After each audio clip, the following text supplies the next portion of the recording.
A'udzubillahi minasyaitonirrajim. Bismillahirrahmanirrahim. Assalamualaikum warahmatullahi wabarakatuh. Alhamdulillah. Alhamdulillahillazi bayyana lana tariqal mu'minina wa sahala lana sulukaha linakunna minal muflihin. Ashhadu an la ilaha illallah wahdahu la syarikalah wa ashhadu anna Muhammadan abduhu wa rasuluh. Alhamdulillah, summa alhamdulillah. Kita bersyukur kepada Allah Subhanahu wa taala yang mana Allah telah memberikan kepada kita kenikmatan di dalam Islam, dan kita bersyukur kepada Allah Subhanahu wa taala yang telah memberikan kepada kita kemampuan untuk terus melaksanakan suatu perkara-perkara yang diperintahkan Allah Subhanahu wa taala di dalam perkara-perkara kehidupan yang kita jalani. Salawat serta salam semoga tercurah kepada junjungan kita Nabiullah Nabi Muhammad sallallahu alaihi wasallam beserta keluarganya dan sahabat-sahabatnya hingga para tabi'in, tabi'ut tabi'in sampai kepada ulama-ulama, guru-guru kita, dan hari ini sampailah kepada kita apa yang disampaikan oleh Rasulullah sallallahu alaihi wasallam dalam perkara kehidupannya, sehingga kita dapat memahami bagaimana ketabahan Rasulullah sallallahu alaihi wasallam di dalam melaksanakan perintah Allah yang begitu berat, dan semua perintah itu dipikirkan kepada Rasulullah sallallahu alaihi wasallam melalui wahyu yang disampaikan oleh malaikat Jibril alaihissalam. Sahabat pilih yang dirahmati Allah Subhanahu wa taala, insyaallah di momen taklim kali ini kita akan membahas suatu perkara tentang bagaimana perjalanan Rasulullah sallallahu alaihi wasallam, tentang ketabahan beliau dalam menghadapi ujian dari Allah Subhanahu wa taala melalui orang-orang kafir yang memusuhi beliau, orang munafik yang menghinakan beliau, dan orang-orang yang sombong kepada beliau, tetapi beliau tetap istiqomah di dalam perintah yang dijalankannya, perintah dari Allah Subhanahu wa taala dalam perkara berdakwah. Sahabat pilih yang dirahmati Allah Subhanahu wa taala, kita ini tidak dapat membayangkan ya bagaimana penderitaan Rasulullah sallallahu alaihi wasallam, kesusahan, jerih payahnya yang dialami oleh beliau. Ketika beliau menyebarkan agama Islam, ya, kita yang bodoh ini, yang lemah ini ya, sudah pasti akan mendapatkan kesulitan. Karena Rasulullah sebagai Nabiullah juga mendapatkan kesulitan-kesulitan, tetapi tidak gentar dan tidak mundur dalam perkara berdakwah untuk menyebarkan Islam kepada seluruh dunia. Dan kita juga berusaha untuk mengikuti jalan hidupnya Rasulullah sallallahu alaihi wasallam di dalam berdakwah, apapun kesulitannya. Dan kisah kehidupan mereka ya yang mengikuti Rasulullah, kisah kehidupan mereka yang mengikuti jalan hidupnya Rasulullah, itu para sahabat juga mendapati ujian-ujian yang berat ya, sehingga perjalanan-perjalanan mereka itu dicatat oleh para ulama menjadi beberapa kitab. Nah, kitab-kitab ini yang kita pelajari sehingga kita paham dan tahu bagaimana perjuangan Rasulullah sallallahu alaihi wasallam dengan para sahabat, dan begitu pun para tabi'in, tabi'ut tabi'in, dan ulama-ulama kita pun berjuang untuk mendakwahkan Islam kepada umat seluruh alam. Ma'asyiral muslimin wa zumratul mu'minin rahimakumullah. Namun dengan sangat jauhnya ya untuk diamalkan di dalam kehidupan kita ini. Bahkan sekedar mengetahui saja kadang-kadang kita ini kurang berusaha. Maka dalam perkara ini saya sampaikan bagaimana tentang dakwahnya Rasulullah sallallahu alaihi wasallam ke suatu tempat yang bernama Taif ya. Nah, setelah 9 tahun Nabi Muhammad sallallahu alaihi wasallam diangkat sebagai rasul, beliau masih menjalankan dakwah di kalangan kaumnya sendiri. Jadi dalam 9 tahun itu dakwah secara sembunyi-sembunyi ya, itu. Jadi di sekitar kota Mekah lah gitu, yaitu untuk memperbaiki pola hidup mereka, ya, itu pola hidup mereka. Nah, tetapi hanya sebagian kecil saja orang-orang yang bersedia memeluk agama Islam pada waktu itu ya, atau bersimpati kepadanya. Nah, selebihnya selalu berusaha dengan segala daya dan kekuatan mereka itu mengganggu Rasulullah SAW di dalam menjalankan perintah dari Allah Subhanahu wa Ta'ala. Karena pengikut-pengikut orang-orang kafir itu selalu memusuhi Rasulullah, memfitnah Rasulullah sampai mengatakan kepada Rasulullah majnun. Na'udzubillahi min dzalik. Sahabat billah yang dirahmati Allah Subhanahu wa Ta'ala,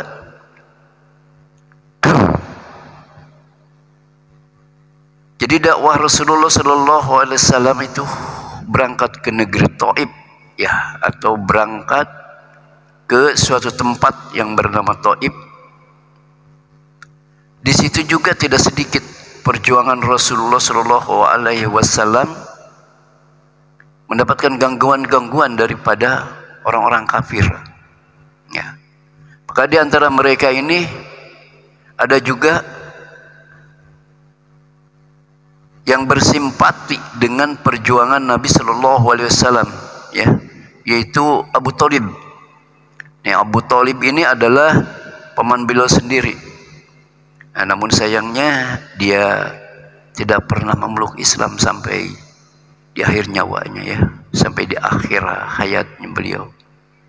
Jadi tetap dalam keadaan tidak beragama Islam. Tetapi paman beliau ini selalu membela Rasulullah sallallahu alaihi wasallam ya. Dengan perjuangan-perjuangannya, inilah bentuk kasih sayang seorang paman kepada keponakannya. Tetapi ketika diajak bersyahadah, pamannya ini tetap tidak mau melaksanakannya. Wallahu a'lam. Nah, pada tahun ke-10 ya, pada tahun ke-10 setelah kenabiannya, Abu Thalib wafat ya. Dengan wafatnya Abu Thalib, pihak kafir Quraisy ini merasa semakin leluasa mengganggu Rasulullah, menentang Rasulullah. Karena ya tadinya yang ditakutkan sama mereka itu, diantaranya Abu Thalib itu ditakutkan ya sama orang-orang kafir Quraisy ini. Sehingga sepeninggalnya Abu Thalib, kafir Quraisy ini semakin menjadi-jadi. Taif ini merupakan suatu kota besar ya, satu kota besar kedua daripada Hijaz ya. Hijaz ini kota yang besar. Nah, setelah itu kota yang keduanya adalah yang bernama Taif gitu. Ini di kawasan Hijaz gitu ya. Dan di Taif ini, di kota Taif ini ada satu kabilah yang besar dan kuat ya, yaitu Bani Saqif. Bani Saqif ini mempunyai kabilah yang besar, kuat, dan mereka itu termasuk orang-orang kaya gitu ya. Secara materi mereka kuat. dan besar. Jadi jumlah penduduknya itu hampir mau menyamai daripada Mekah. Ini suatu kabilah juga, suatu kabilah yang cukup kuat dan besar jumlahnya dan penduduknya ya. Nah, Rasulullah SAW pun berangkat ke Taif dengan harapan dapat membujuk Bani Saqif itu, ya, dengan harapannya membujuk Bani Saqif. Maksudnya untuk menerima beliau di dalam Islam, menyebarkan Islam. Nah, dengan demikian beliau akan mendapatkan 4 berlindung bagi pemeluk-pemeluk Islam, ya, daripada gangguan orang-orang kafir Quraisy. Nah, beliau pun berharap dapat menjadikan kota Taif ini menjadi pusat kegiatan dakwahnya beliau, ya. Nah, setibanya di sana Rasulullah SAW itu mengunjungi 3 tokoh besar, ya, di Taif maksudnya. Bani Saqif secara terpisah untuk menyampaikan risalah Islam. Namun yang terjadi, mereka bukan saja menolak ajaran Islamnya yang dibawa oleh Rasulullah SAW, bahkan mendengar pembicaraan Nabi SAW pun mereka ini tidak mau. Rasulullah SAW diperlakukan secara kasar dan biadab oleh Bani Saqif itu. Dan sikap kasar mereka ini sungguh bertentangan dengan kebiasaan bangsa Arab, ya, yang selalu menghormati tamunya. Tetapi pada ketika Rasulullah datang ke kota Taif, karena mereka pembesar Taif ini mengetahui bahwa Rasulullah itu mempunyai Tuhan selain Tuhan yang mereka sembah, ya, yaitu Allah. Nah, mereka juga sudah mendengar kalau Rasulullah itu membawa syariat-syariat baru menurut mereka, gitu. Jadi mereka menolak daripada kedatangan Rasulullah SAW, ya, karena mereka rasa bertentangan dengan kebiasaan-kebiasaan mereka, ya. Padahal orang-orang Arab ini orang yang biasa menghormati tamunya, gitu. Tapi dengan kehadiran Rasulullah, ya, yang terus terang Rasulullah itu menyampaikan dakwahnya, ya, mengatakan bahwa kepada mereka ini Rasulullah SAW ini dan para pengikutnya tinggal di kota mereka. Dengan terus terang mereka mengatakan bahwa mereka itu tidak senang kepada Rasulullah SAW dan pengikut-pengikutnya tinggal di kota mereka, ya. Yang semula Rasulullah SAW itu membayangkan akan dapat perlakuan baik dan sopan, diiringi tutur kata yang lemah lembut, tapi kenyataannya Rasulullah SAW dan para sahabat yang mengikuti pada waktu itu, mereka diejek dan juga dikata-katain dengan kata-kata yang kotor, kata-kata yang kasar, ya. Nah, salah seorang di antara mereka ini berkata sambil mengejek kepada Rasulullah, benarkah Allah mengangkatmu menjadi pesuruhnya? Ya. Ini suatu pertanyaan, tapi sekaligus mereka itu meledek atau menghina, ya, kepada Rasulullah. Dan yang lainnya juga sambil tertawa gitu mengejek Rasulullah. Tidak dapatkah engkau memilih manusia selain kamu untuk menjadi pesuruhnya? Maksudnya dia berprasangka kepada Allah Subhanahu wa Ta'ala. Tidakkah engkau pilih, katanya, orang yang lebih baik daripada orang ini? Maksudnya kepada Rasulullah, katanya. Jadi banyak di situ penghinaan kepada Rasulullah SAW. Nah, tetapi dengan demikian perjuangan Rasulullah terus saja bertahan. Dan diantaranya ada juga perkataan mereka ini, orang-orang yang di Taif, dari kota Taif ini. Dia berkata, jika engkau benar-benar seorang nabi, aku tidak ingin berbicara denganmu, karena perbuatan yang demikian itu akan mendatangkan bencana bagi kami. Karena mereka merasa ketakutan gitu. Tetapi sebaliknya, jika kamu seorang pendusta, Tidak ada gunanya aku berbicara denganmu. Jadi selalu dan selalu terus mengejek dan menghina Rasulullah dan menolak kehadiran Rasulullah di kota Taif.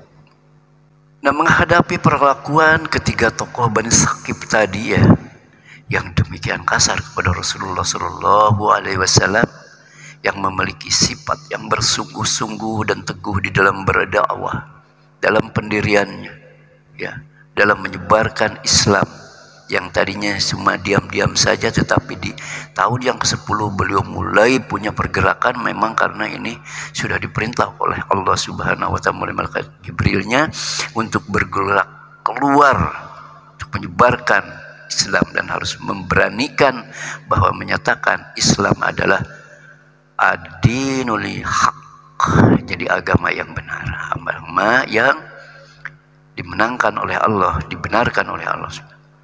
Ad-dinul haq, yaitu agama yang hak yang datangnya dari Allah Subhanahu wa taala.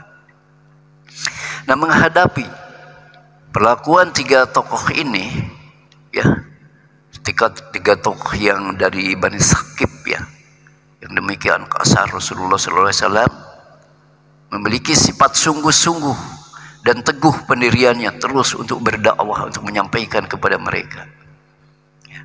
Tidak menyebabkan putus asanya Rasulullah dalam melakukan dakwah ilallah ini.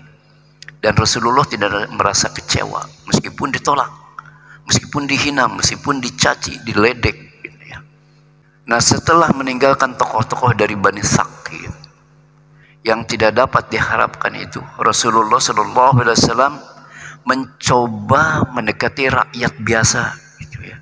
Karena memang sudah tambeng gitu ya, tiga tokoh besar Bani Saqif, sehingga Rasulullah berusaha lagi mendekati rakyat yang biasa ya, rakyat biasa saja, bukan tokoh gitu, dengan harapan mereka mau menerima dakwah Rasulullah Shallallahu Alaihi Wasallam. Nah, kali ini pun beliau mengalami kegagalan ya, mengalami kegagalan. Mereka mengusir Rasulullah Sallallahu Alaihi Wasallam dari kota Taif, dan mereka berkata dengan kasarnya kepada Rasul, keluarlah kamu dari kampung ini dan pergilah kamu keluar dari kampung ini kemana saja terserah. Jadi setelah tokoh-tokohnya juga sudah tidak bisa didakwahi oleh Rasulullah, menolak Rasulullah, mengusir Rasulullah, begitupun penduduk-penduduknya ya.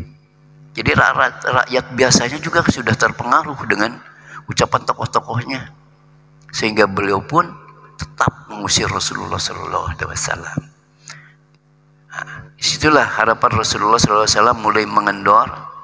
Tetapi dalam kejadian-kejadian seperti ini, Rasulullah dalam kondisi yang sudah melemah, maka dengan kalimah la haula wala quwata illa billah, Rasulullah mempunyai kekuatan kembali, karena dia hanya takut dengan Allah, hanya untuk melaksanakan perintah Allah, hanya untuk mengajak kepada umatnya yang bodoh dan lemah untuk kembali kepada jalan yang diridhoi Allah Subhanahu wa taala. Ketika Rasulullah SAW menyadari bahwa usahanya ini tidak berhasil ya, beliau memutuskan untuk meninggalkan kota Taif. Tetapi penduduk kota Taif itu tidak begitu saja membiarkan Rasulullah keluar daripada kota Taif, sehingga mereka pun terus mengganggunya ya, dengan melempari batu dan kata-kata, subhanallah, kata-kata kotor, kata-kata ejekan, dan mereka melempari batu kepada Rasulullah SAW sehingga mengenai Nabi Muhammad Sallallahu Alaihi Wasallam. Demikian hebat perjuangan Rasulullah, sehingga tubuh beliau pun berlumuran darah karena batu-batu yang dilemparkan oleh manusia-manusia yang bodoh dan lemah itu. Nah, di dalam perjalanan pulang Rasulullah Sallallahu Alaihi Wasallam menjumpai suatu tempat yang dirasa aman daripada gangguan orang-orang yang jahat. Nah, kemudian beliau pun berdoa kepada Allah Subhanahu wa taala, memohon hanya kepada Allah Subhanahu wa taala. Jadi Rasulullah dan para sahabat-sahabat yang mengikuti pada waktu itu berhenti sejenak di suatu tempat. Dan Rasulullah SAW memanjatkan doa kepada Allah Subhanahu wa taala Sang Pencipta yang telah memerintahkan beliau untuk terus berdakwah, ya. Meskipun apa yang terjadi di dalam dakwah ini, Rasulullah tidak akan mundur dan tidak akan pernah mundur. Sehingga Rasulullah SAW memohonkan kepada Sang Pencipta yang telah menyuruh beliau untuk melaksanakan syariat, untuk menyampaikan, mendakwahkan, mentabligkan syariat Allah Subhanahu wa taala, sehingga beliau pun memohon kepada Allah Subhanahu wa taala, berdoa, Allahumma ilaika asku du'fa quwwati wa qillata hillati wa khawani alan nas ya arhamar rahimin. Anta rabbul mustad'afin wa anta rabbi ila man taqilluni ila ba'idin ya tajahhamuni am ila uduin malakatahu amri man takalimuni ila ba'idin ya tajahhamuni am ila aduwi malakatahu amri illam yakun bika alayya ghadabun fala ubali walakin afiyatuka hiya awsha'uli a'udzu binuri wajhika allazina asraqat lahu dulumatu wassaluha alaihi amru dunya wal akhirah min antunzila bi godobaka aw yahulla alayya sakhatuka lakal utba hatta tarado wala hawla wala quwata illa billah. Maka di situ Rasulullah mendapatkan kekuatannya. La haula wala quwata illa billah. Wahai Tuhanku, kepada Engkau lah aku adukan kelemahan tenagaku dan kekurangan daya upayaku pada pandangan manusia. Wahai Tuhanku yang Maha Rahim, Engkau lah Tuhan orang-orang yang lemah. Dan Engkau Tuhanku, kepada siapa Engkau menyerahkan diriku, kepada musuh yang akan menerkam aku atau kepada keluarga yang Engkau berikan kepadanya urusanku, tidak ada keberatan bagiku asalkan Engkau tidak marah kepadaku, sedangkan apiatmu lebih luas bagiku. Aku berlindung dengan cahaya mukamu yang mulia, yang menyinari langit dan menerangi segala yang gelap, dan atasnya lah teratur segala urusan dunia dan akhirat. Dan Engkau lah yang menimpakan atas diriku kemarahan, atau dari Engkau turun atasku azab. Kepada Engkau lah aku adukan kalbu ini. Engkau ridho, tidak ada daya dan upaya melainkan datang dari ya Rabbal Alamin. Jadi itulah doa permohonan Rasulullah SAW kepada Allah Subhanahu wa taala agar diberikan kekuatan, dan segala sesuatunya yang menimpa kepada beliau, beliau serahkan kepada Allah Subhanahu wa taala, agar segalanya, semua apa yang diperintahkan kepada Rasulullah SAW, Rasul memohon kekuatan dan agar Engkau diberikan kepada tangan-tangan yang baik. Ya, tentunya di sini kekuasaan Engkau melebihi segala kekuatan manusia. Kekuatan Engkau melebihi kekuatan makhluknya yang diciptakannya. Inilah doa yang disampaikan oleh Rasulullah SAW kepada Sang Khalik. Demikian sedihnya doa yang dipanjatkan kepada Allah Subhanahu wa taala daripada Rasulullah sallallahu alaihi wasallam, sehingga Allah Subhanahu wa taala mengutus malaikat Jibril untuk menemuinya. Setibanya di hadapan Nabi, malaikat Jibril alaihissalam menyampaikan salam dari Allah Subhanahu wa taala dan seraya berkata, Allah mengetahui apa yang terjadi pada dirimu dan orang-orang yang ada di sekitarmu. Allah telah memerintahkan malaikat di gunung-gunung untuk mentaati perintahmu. Sambil berkata demikian, Jibril memperlihatkan para malaikat itu kepada Rasulullah sallallahu alaihi wasallam. Maka malaikat-malaikat itu pun berkata, wahai Rasulullah, kami siap untuk menjalankan perintah Tuhan. Jika engkau mau, kami sanggup menjadikan gunung-gunung di sekitarnya akan kutindihkan kepada kaum-kaum yang kafir. Atau apa saja hukuman yang engkau inginkan, kami akan siap melaksanakan.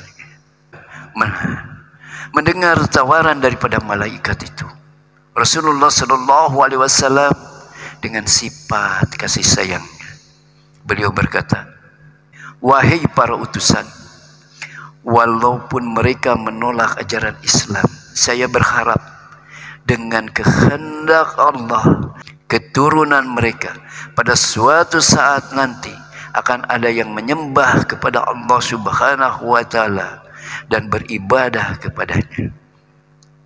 Disinilah hebatnya Rasulullah sallallahu alaihi wasallam.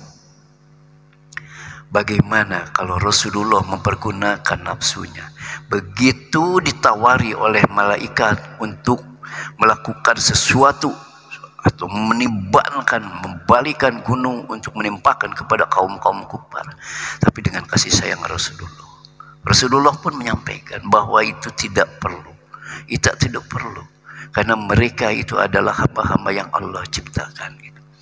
Inilah kehebatan dan kemuliaan Rasulullah sallallahu alaihi wasallam. Sahabat-sahabat bila yang dirahmati Allah Subhanahu wa taala, maka kalau kita mengambil hikmahnya daripada kejadian-kejadian seperti di atas itu, seperti tadi yang saya sampaikan, ya, kejadian-kejadian yang menimpa kepada Rasulullah sallallahu alaihi wasallam ketika beliau berdakwah ke kota Taif, ya.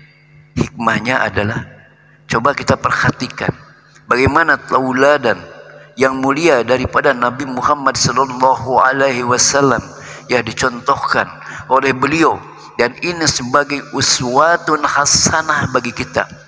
Jadi perjuangan kita di dalam berdakwah harus mengikuti cara dakwahnya Rasulullah sallallahu alaihi wasallam. Nah, kita semuanya mengaku sebagai pengikutnya.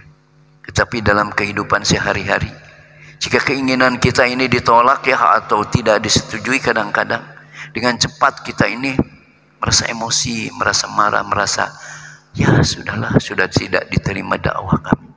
Nah, tapi dengan adanya ya perjalanan Rasulullah sallallahu alaihi wasallam ke Taif, maka kita sebagai umatnya harus berusaha sebagaimana Rasulullah contohkan. Tidak gentar, tetap berjalan, tetap terus berdakwah, mentablikan apa yang diperintahkan Allah Subhanahu wa taala di dalam perkara-perkara ubudiyah. Maka nanti Islam akan dengan sendirinya berdiri dengan tegak karena pertolongan Allah. Sahabat pilih yang dirahmati Allah Subhanahu wa taala. Maka kehidupan ini selalu bergurir. Di dalam berdakwah, kita jangan berhenti ketika kita mendapatkan penolakan, ya. Atau ketika kita tidak didengarkan. Balighu ani walau ayat, sampaikan dariku meskipun hanya satu ayat. Ini kekuatan. Apalagi kalau kita memang dari sudah kecil kita belajar ngaji, belajar ilmu fikih, qiraah dan sebagainya. Maka di sini kita dituntut kemampuan kita untuk terus menyampaikan, mengajarkan, ya. mengajarkan Al-Quran kepada semua umat. Entah mereka mau mendengar, entah tidak mau mendengar, sampaikan. Balighani walawaya. Maka dengan hal yang demikian itu kita akan mendapatkan kekuatan. Ya. Nah, kita sebagai pengikutnya juga jangan sampai berhenti, karena uswatun hasanah bagi kita adalah Rasulullah SAW. Nah, setelah menerima penghinaan dari kota Taif, Rasulullah SAW belum berdoa. Tadi saya sudah sampaikan doanya.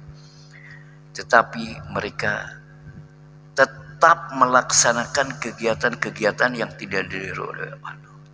Tapi setelah bertahun-tahun lamanya berjalan, setelah bertahun-tahun berjalan, maka doa yang disampaikan oleh Rasulullah akhirnya terkabul. Dan di kota Taif itu muncul seorang ulama. Nah, dengan adanya ulama yang hadir dari golongan mereka, maka sekian banyak penduduk kota Taif dan ulama-ulama dan pembesar-pembesarnya maka ikut kepada Islam.